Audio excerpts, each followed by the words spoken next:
반갑습니다. 장종료 시장점검입니다. 예, 코스피 또 밀렸는데 일반적으로 이제 우리가 예상하던 그런 기술적인 분석이 점점 의미가 없어지고 있습니다. 이 의미가 없어진다는 것은 이 평균 통계에 수렴한다라는 의미인데, 그러니까 예를 들면 뭐 20일 선에서 반등할 확률이 뭐 과거에는 한 80%였다. 점점 이제 줄어서 50%에 수렴한다는 그런 의미입니다.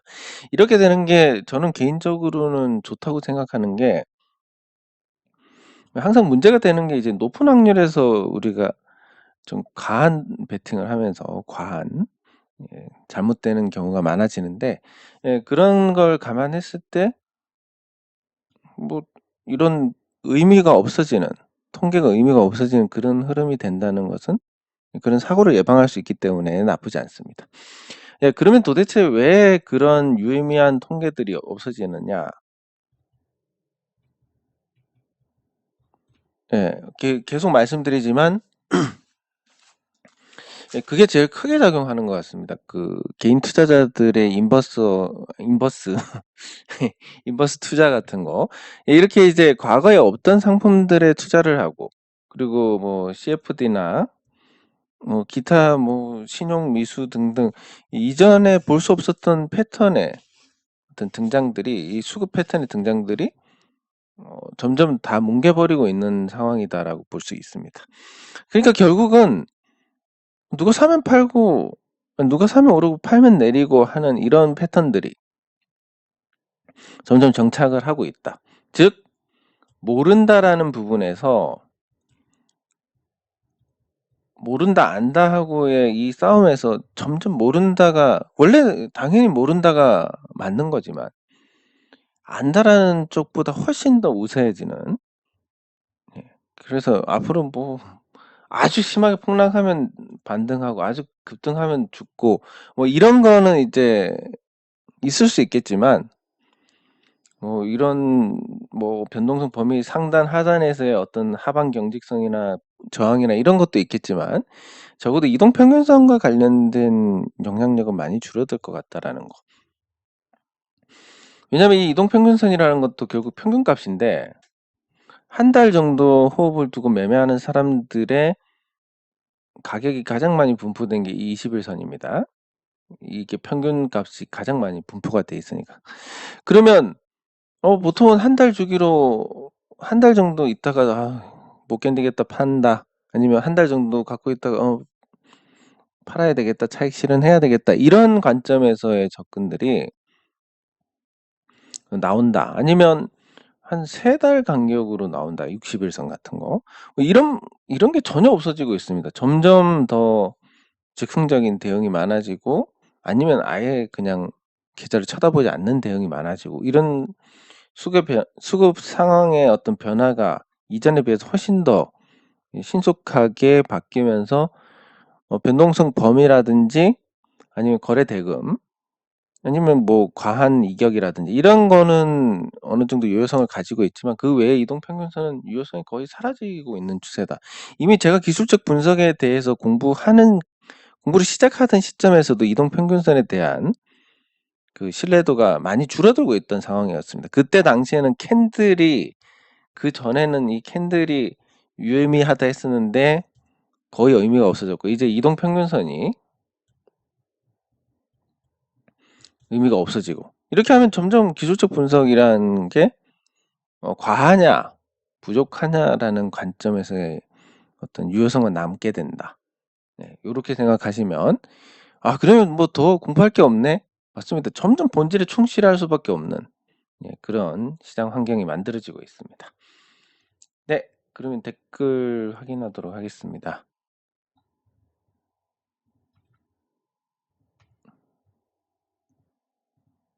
네, 감사합니다. 예, 감사합니다. 예. 참 안타까운 일인데, 이게 어쩔 수가 없는 게, 이 태양광 산업이 이제 우리가 태양광 산업에서 중국에 앞서려면 그랬습니다. 시작은 빨랐기 때문에 어느 정도 이 시장을 가지고 이 규모의 경제에 도달해서 추격하는 쪽에서 원가 경쟁력으로 따라올 수 없게 만들어가는 게 필요한데, 그게 지금 전 세계적으로 가능한 국가가 한 3개 정도밖에 없습니다. 유럽을 하나로 포함했을 땐 4개. 미국은 당연히 맞을 거고, 일본, 중국, 유럽, 이렇게 내수 시장이 큰 쪽에서는 먼저 표준을 선점해서 밀어붙이면 그게 앞으로 그 산업을 점령을 할 수 있게 됩니다. 장악을 할 수 있게 되는데, 한국처럼 시장 규모가 협소한 곳에서는 표준을 만들려고 해도 규모에서 뺏기기 때문에, 그러면 이걸 초반에 전략을 어떻게 잡았어야 되느냐. OCI가 중국에만 2조 원 계약을 따내고 뭐 그런 시절이 있었습니다. 예, 그때 뭐 중국에 공장을 지어준다든지 뭐 이렇게 해가지고 갔으면, 그러면 이제 기술 다 뺏겼을 거고, 그럼 중국에 공장 안 짓고 수출만 했으면 중국 업체들이 결국은 따라와가지고 또 됐을 거고, 결국은 참 답이 없는 부분이긴 합니다. 그럼 전기차 배터리도 시작은 잘 했는데 방식에서 리튬 인산철에 밀리고 있는 상황입니다. 안전성이나 아니면 충방전 횟수라든지 그런 수명 같은 거에서 밀리고 있고, 이미 CATL이 기술을 계속 진보시켜가지고 에너지 밀도에서도 그 국내 업체들이 만드는 것과 거의 유사한 수준까지 올라왔습니다.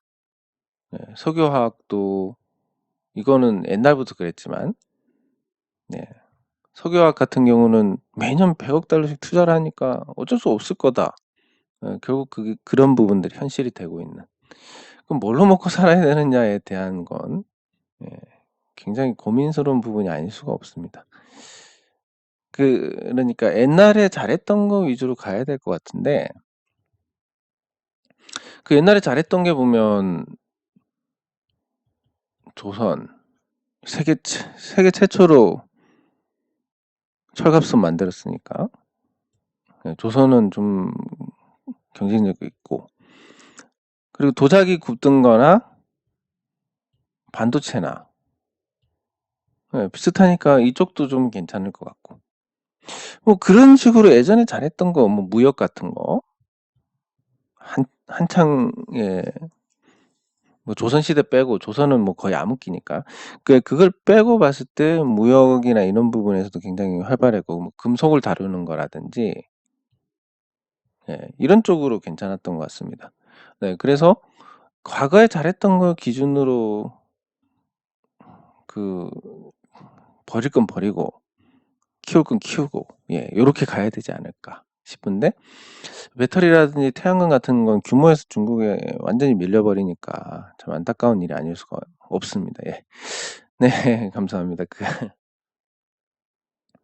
사실 뭐 한 20년 전에도 비슷한 일이 있었는데, 그때는 이제 그 드라마 중에서 그 서울의 달, 어린 마음에 그 차 짚고, 그 한석규 씨가 차를 짚고 돌려차기 하는 게 또 그렇게 따라하고 싶어가지고, 그 야밤에 이제, 지금은 참 해서는 안 될 일이지만, 야밤에 이제 그 차 범퍼를 짚고 돌려차기를 하고 있는 보니까 차 안에 어떤 여자분이 앉아 있어가지고 굉장히 부끄러웠던 기억이 있습니다. 그거 못지않게 좀 부끄러웠습니다. 예. 네, 감사합니다.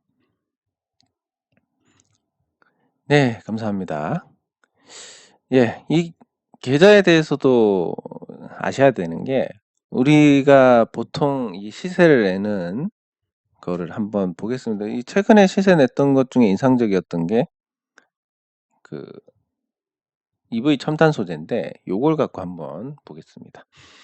자, EV 첨단 소재를 보유한 사람들의 이 계좌 상태를 보면, 예, 요 시점 3월 말까지입니다. 3월 말까지 굉장히 나빴을 겁니다.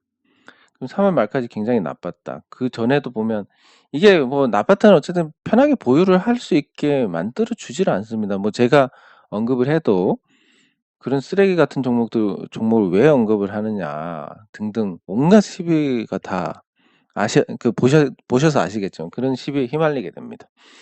네, 그러면 이제 이 종목을 갖고 있었을 때 보면 뭐 5천, 6천 원 갖고 있다가 1,000원대도 구경하고, 그렇게 갑니다. 자, 그러면 이 계좌가 재작년 8월 이후로 해가지고 1년 이상 계속 나빠지고 있다가 이렇게 터지는 겁니다. 자, 그러면 이제 모든 종목이 다 그렇지는 않겠지만 한 1, 2년 지나서 이렇게 터질 수도 있는 거고 모릅니다. 모르는데 우리가 그 모르는 걸 알려고 하면 되겠습니까? 안 됩니다. 미래를 모르기 때문에 주식도 모른다는 걸 전제로 가야 됩니다. 그 모른다라는 것을 봤을 때 평가하는 시점만 나는 급등해서 내 계좌가 좋아졌을 때 평가를 할 것이다라고 하면 그건 올바른 겁니다. 근데 아까 말씀드린 것처럼 오랫동안 한 2년 가까이 부진한 종목입니다. 계산 너무 안 좋은데 미치겠다 돌아버리겠다 하면 어떻게 됩니까? 에이 더러워서 여기서 팔든지 아니면 이렇게 신저가 만들었을 때 미쳐버리겠네 짜증나서 이러면서 팔게 됩니다. 평가를 매일 한다는 것은 결국은 이 구간에서 먹을 자격이 없어집니다. 왜냐하면 저 구간에 가기 전에 인내심이 다 동나기 때문에. 그래서 제가 제 노래에 대해서도 말씀드리지만 저렇게 계속 이익이 축적되다 보면 결국은 올라갈 겁니다. 그게 언제인지는 모르겠지만 1년에 100억씩 영업이익이 나는 회사가 있습니다. 현재 시가총액이 1000억입니다. 그러면 1년 뒤에 또 100억, 1년 뒤에 또 100억 이렇게 수익이 납니다. 근데 실제로 이것보다 더 나는 데다가 이 영업이익을 재투자를 하든 아니면 이자가 나오든 결국은 이게 기하급수적으로 커질 수밖에 없는 구조입니다. 돈의 가치가 떨어지고. 그러면 이게 1000억짜리 회사가 1000억인데 1년, 2년, 3년, 4년 이게 누적이 되다 보면 결국은 시원하게 올라갈 수밖에 없는 그런 구조가 됩니다. 그러니까 그 괴리를 메우는 과정에서 급등이 나오게 됩니다. 꾸준히 이 회사 가치가 이렇게 움직이면 어떤 종목도 꾸준히 이 회사 가치를 반영을 해 나가면서 올라가지 않습니다. 요렇게 가거나 아니면 요렇게 갑니다. 네. 근데 대체로 다 요렇게 간 종목들은 회사의 가치가 이렇게 안 가고 요렇게 가는 경우가 많습니다. 그래서 나중에 폭락을 하는 거고 회사 가치가 이렇게 가는 종목들은 한참 뒤에 반응을 하는 경우가 많습니다. 그래서 말씀드리는 게 나날이 안 좋아도 믿고 기다리시다 보면 언젠간 터지는 날이 옵니다. 그렇게 가야 됩니다. 안 그러면 수익을 낼 수가 없습니다. 예, 감사합니다. 트렌드에 민감한 게 아니라 생각을 해보시면 제가 혼자 노래방을 간다. 일단 뭐 두 가지 측면에서 노래방을 혼자 간다. 뭔가 좀 코너 같은 데는 그냥 보통 이제 관리하는 사람들이 잘 없고 그러니까 그렇지만 혼자 가면 일단 부끄럽고 두 번째는 그 코인 노래방 가면 한 1,000원 해가지고 한 3개 부르면 끝나는데 여기는 또 1시간을 불러야 되니까 그게 또 그렇게 시간이 많지가 않습니다. 트렌드가 아니라 이제 사정에 의해서. 예. 아, 네. 제가 지금 뭐 나이 들어서 다 흘러내려가지고 마치 수양버들처럼 다 흘러내려서 지금은 그냥 못생겼습니다. 예. 그리고 좋아하시니까 감사하고 제가 또 앞으로 웃긴 일이 있으면 말씀을 드리겠습니다. 진짜 부끄럽습니다. 근데 노래 잘 못 부릅니다. 저는 노래를 부르는 게 아니라 사실 고함을 지르러 가는데 무조건 이제 높은 노래를 부릅니다. 왜냐면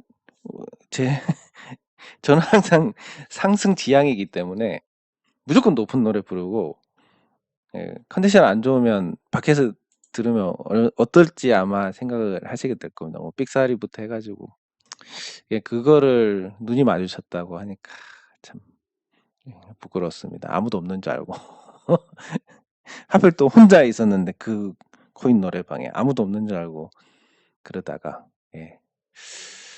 알겠습니다. 네, 그리고 저도 아직도 후각이 다 안 돌아왔는데, 예, 고생 많으셨습니다. 예. 충전 인프라. 이 충전 인프라 관련해서는 당연히, 정상적인 경우라면 이 한전이 최대 수혜주가 되는 게 맞습니다. 한번 같이 살펴볼 텐데, 한국전력이 최대 수혜주가 되는 게 맞는데, 이번에 전기요금 동결했습니다. 51원 정도 올려야 되는데.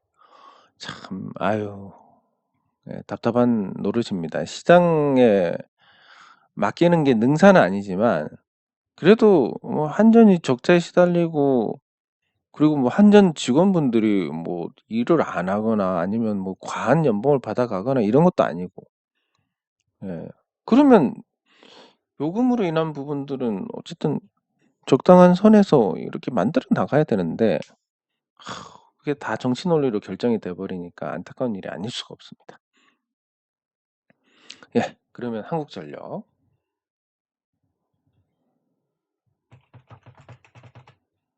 예. 한국전력이 전기요금 동결 이후에, 예, 문제가 됐고, 그리고 지금 논의가 되는 게 이제 이 PPA 관련된 건데, 그 그러니까 이게 뭐냐면 이제 비싸게 이게 책정이 돼 가지고 그 문제가 된다고 하는데, 이게 그러니까 정식 용어가 뭐냐면, 요걸 상업용 전력 판매인가 있는데, 이게 내용이 용어가 있는데, 아무튼 뭐 그 PPA라고 하는 게 태양광 발전을 하게 되면 많이 접하게 되는 용어입니다. 근데 한국전력이 지금 전기를 독점을 하다 보니까, 예, 독점입니다. 독점을 하다 보니까 전력을 생산을 하는 쪽에서는 민간에 파는 게 아니라 한전에 팔아야 됩니다. 그럼 독점 기업이 정상적인 경우는 어떻게 해야 됩니까? 우리한테 팔 수밖에 없으니까 싸게 팔아 하고, 소비자한테 비싸게. 이게 정석입니다. 근데 정부가 개입을 해서 이걸 반대로 만들어 놨는데, 적어도 균형을 맞춰야 되지 않나라는 생각이고, 근데 그게 요원합니다. 매번 정치적인 문제로 인해서 이게 발생을 하기 때문에, 자, 그러면 실질적으로 한전이 최대 수혜주가 맞습니다. 전기차로 다 바뀌었을 때 30% 정도 전기 사용량이 늘어나는데, 한국전력 같은 경우는 뭐 특별히 발전소만 늘려나가도, 예를 들어서 저원가성 원전만 늘려나간다고 했을 때 이익이 어마어마하게 늘어납니다. 예, 그럼에도 불구하고 그렇게 하지 못하는 것은, 국가적으로도 사실 이게 가장 좋습니다. 전기차로 다 바뀌었다라고 했을 때, 뭐 부수적인 어떤 화재라든지 이런 문제를 제외하고 다 바뀌었다라고 했을 때, 석유 수입이, 절반으로 줄어듭니다. 우리나라 외화 지출의 1위가 원유 수입입니다. 이게 절반으로 줄어들고, 두 번째, 도로에 매연이 없습니다. 자동차에서 뿜어 나오는 매연이 없기 때문에, 그러면 적어도 이 도로변에 있는 환경들이 많이 좋아집니다. 집들에 대한. 이게 뭐 이제 그냥 좋은 논리를 보면, 집값이 이 도로변 주위에 교통 체증이 있는 자리에 뭐 집값이 약세였다면 또 개선되는 효과가 있습니다. 집값이 오르면서 전체적인 부가가치가 개선되는 또 효과가 있습니다. 네, 그리고 이 전기차 충전을 밤에 하니까 전기 사용량의 어떤 분산도 가능합니다. 밤에 충전을 하니까, 밤에 보통 사용량이 얼마가 되냐면, 이게 한전 이거를 보시면 되는데,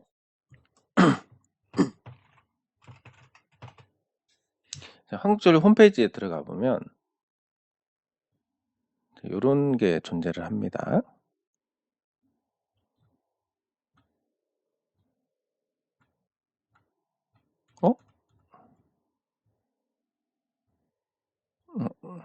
수급 현황.